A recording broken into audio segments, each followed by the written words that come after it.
لیکن صدیق جان صاحب نے جو یہ کہا ہے 40 سے 45 افراد، ایسا نہیں ہے، 12 سے 13 افراد کا جو ہے نا وہ مختلف جماعتوں میں ابھی تک ہے کہ وہ تقریباً پی ٹی آئی میں شامل ہو جائیں گے۔ ٹرائل میں عمران خان صاحب نے ابو الحسنات القرنین صاحب کے بارے میں عدم اعتماد کا اظہار کیا تھا، لیکن عمران خان صاحب کو اس کا حق نہیں دیا گیا اور کہا گیا کہ یہ جج بالکل ٹھیک ہے۔ جب انہوں نے حمزہ شہباز شریف کی بیگم کے بارے میں، عائشہ عائشہ کے بارے میں ٹویٹ کیے تھے، وہ کیا تھا؟ السلام علیکم ناظرین، میں ہوں فیاض حسین، آپ دیکھ رہے ہیں WT نیوز HD۔ آج ہم بات کریں گے کل سائفر ٹرائل کے حوالے سے اسلام آباد ہائی کورٹ نے جو فیصلہ کیا ہے۔ اس فیصلے کو اگر دیکھا جائے، دونوں طرف کی سائٹس جو ہیں وہ اپنے حق میں استعمال کرنے کی کوشش کر رہی ہیں۔ اس میں کسی حد تک عمران خان صاحب کی یہ کامیابی ضرور ہے کہ سائفر ٹرائل نہیں رک سکا، لیکن جو سائفر ٹرائل جیل میں ہو رہا تھا اس کو روک دیا گیا ہے۔ اس کی اس حد تک عمران خان صاحب کی کامیابی ہے کہ جیل ٹرائل جتنا بھی ہوا ہے اس کو نئے سرے سے جو ہے نا وہ ان کے حق میں ہوگا۔ لیکن اب اس میں دوسری طرف سے دیکھا جائے، عمران خان صاحب کے لیے اس میں ایک ناکامی یہ بھی ہے کہ سائفر کیس میں جو فیصلہ 4 ہفتوں کے بعد آنا تھا، وہ اب اس کا وقت کم ہو کر تقریباً 3 ہفتوں کے قریب رہ گیا ہے، اور اس سارے کام میں وہ تمام جو شہادتیں عمران خان صاحب کے خلاف ایک دفعہ استعمال ہو چکی ہیں، وہ دوبارہ سارے ٹرائل وہیں سے ہوں گے۔ یعنی ان میں اگر کوئی کمی کوتاہی رہ بھی گئی ہے کسی بندے کے بیان میں، ان کو شکوک و شبہات تھے، وہ بھی دوبارہ سے جو ہے نا پروسیکیوٹر ان کو بھی کمپلیٹ کر کے پیش کرے گا۔ ایک بات تو یہ ہوگی، اور دوسرا عمران خان صاحب کی جو سب سے بڑی ناکامی ہے اس جیل ٹرائل میں، عمران خان صاحب نے ابو الحسنات القرنین صاحب کے بارے میں عدم اعتماد کا اظہار کیا تھا، لیکن عمران خان صاحب کو اس کا حق نہیں دیا گیا اور کہا گیا کہ یہ جج بالکل ٹھیک ہے۔ اس کے علاوہ کل شیر افضل مروت صاحب نے کہا تھا کہ عمران خان صاحب نے جو خاور منیکا صاحب نے ان کی بیگم کے بارے میں لینگویج یوز کی یا جو باقی بیانات دیے، ان کے بقول کہ یہ عمران خان صاحب اس پہ کافی رنجیدہ ہیں اور وہ کہہ رہے ہیں کہ ہماری سیاست کس طرف جا رہی ہے۔ تو کیا عمران خان صاحب اس بات کا جواب دے سکیں گے؟ جب طلال چودھری کی دفعہ انہوں نے تنظیم سازی کا لفظ یوز کیا تھا تو وہ کیا تھا؟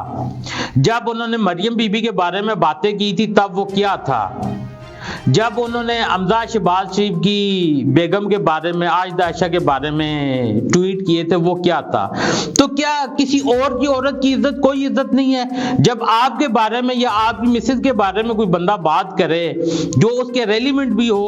تو وہ تب آپ کو یاد آ جاتا ہے نہیں یار کہ یہ تو بڑی جو ہے نا ہماری سیاست میں وہ غلط سمت میں جا رہی ہے۔ تو کیا یہ ساری چیزیں آپ بھول گئے ہیں؟ کل آپ نے یہ ساری چیزیں خود جو ہے انجیکٹ کی تھی اس پورے معاشرے میں، کل آپ سب کو اس طرف خود لے کر گئے تھے، کل آپ نے خود لوگوں کی بہن بیٹیوں کی عزت اچھالنا شروع کی تھی۔ کسی دور میں 90 کی سیاست میں ہمارا یہ کلچر رہا تھا، اس کے بعد بڑی حد تک اس چیز کو جو ہے نا ویو آف کر دیا گیا تھا، اس کو ختم کر دیا گیا تھا، لیکن یہ دوبارہ 2011 کے بعد خان صاحب نے جو ہے نا کوئی 15-20 سال بعد اس سیاست کو دوبارہ اسی گند کو جو ہے نا وہ استعمال کرنا شروع کیا، کیونکہ یہ ہمارے معاشرے میں ایک چیز ہے کہ آپ جتنا اونچا بولو، جتنا کسی پہ تنقید کرو تو لوگ اس کو پسند کرتے ہیں۔ یہ ہمارا ایک معاشرتی برائی ہے، لوگ یہ نہیں دیکھتے کہ اس میں کتنا سچ ہے کتنا جھوٹ ہے۔ لیکن اگر یہی باتیں تھی تو جب ریحام خان نے کتاب لکھی تھی تو اس ٹائم خان صاحب وہ کورٹ میں نہیں گئے تھے، جب عائشہ گل اللہ نے ان کے اوپر بات کی تھی اور بلیک بیری کا بھی انہوں نے کہا تھا کہ دیں آپ، تو خان صاحب اس ٹائم بھی پیچھے ہٹ گئے تھے۔ اگر خان صاحب اتنے ہی سچے تھے تو وہ جب جن عورتوں نے ان کے اوپر الزام لگایا تھا، باقی تو ہر ایک کو وہ برطانیہ کورٹ کی مثال دیتے ہیں اور دھمکیاں دیتے ہیں، وہاں پر انصاف ہوتا ہے۔ تو ریحام خان کی تو جو کتاب ہے وہ تو پبلش ہی برطانیہ سے ہوئی تھی، تو اس میں آپ دیکھ لیں اس میں عمران خان صاحب خود ہی نہیں پیش ہوئے یا انہوں نے جو ہے بالکل اس کے بارے میں خاموشی رکھی۔ اس کا مطلب ہے کسی حد تک عمران خان کے بارے میں جو کہا گیا اس میں سچائی تھی، اور آج عمران خان صاحب جو بشرا بی بی کے بارے میں حالانکہ یہ نہیں ہونا چاہیے، یہ غلط چیز ہے، لیکن آج اگر عمران خان صاحب کو یہ دکھ پہنچا ہے، یہ رنجیدہ ہوئے ہیں، تو کیا وہ مریم نواز کی دفعہ رنجیدہ نہیں ہو سکتے کہ انہوں نے خود سے وہ پورے جلسے میں کہا تھا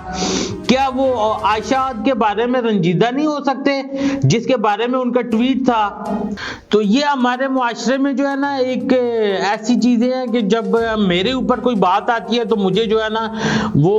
دوسرے کی باتیں بری لگتی ہے، میں کہتا ہوں یار یہ نہیں ہونا چاہیے، لیکن جب میں خود کسی دوسرے کے اوپر کر رہا ہوتا ہوں تو وہ تو بڑی کامیابی ہوتی ہے میری، میں بڑا وہ چسکے لے کر جو ہے نا بیان کر رہا ہوتا ہوں۔ اور ابھی صدیق جان صاحب نے کہا ہے کہ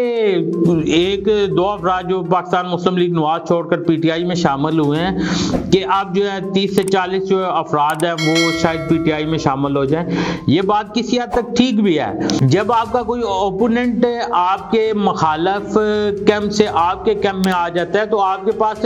اور کوئی چوائس رہتی نہیں ہے کہ آپ نے اس کے خلاف جب الیکشن لڑنا ہے تو آپ دوسری جو مقبول جماعت ہے آپ اس میں شامل ہو جاتے ہیں۔ لیکن صدیق جان صاحب نے جو یہ کہا ہے 40 سے 45 افراد، ایسا نہیں ہے، 12 سے 13 افراد کا جو ہے نا وہ مختلف جماعتوں میں ابھی تک ہے کہ وہ تقریباً پی ٹی آئی میں شامل ہو جائیں گی۔ وہ 12 سے 13 افراد ہیں جو پی ٹی آئی میں شامل ہونا چاہتے ہیں، جو سابق ایم این اے یا ایم پی اے رہے ہیں۔ ہاں یہ ضرور ہے کہ 40 سے 50 کیا وہ تو ہزاروں افراد پی ٹی آئی میں شامل ہو جائیں گے، لیکن وہ چھوٹے چھوٹے دڑے ہوتے ہیں، ان کا کوئی خاص جو ہے نا بینیفٹ نہیں ہوگا پی ٹی آئی کو۔ اور پی ٹی آئی نے ویسے بھی اس دفعہ میکسیمم جو ٹکٹ ہے وہ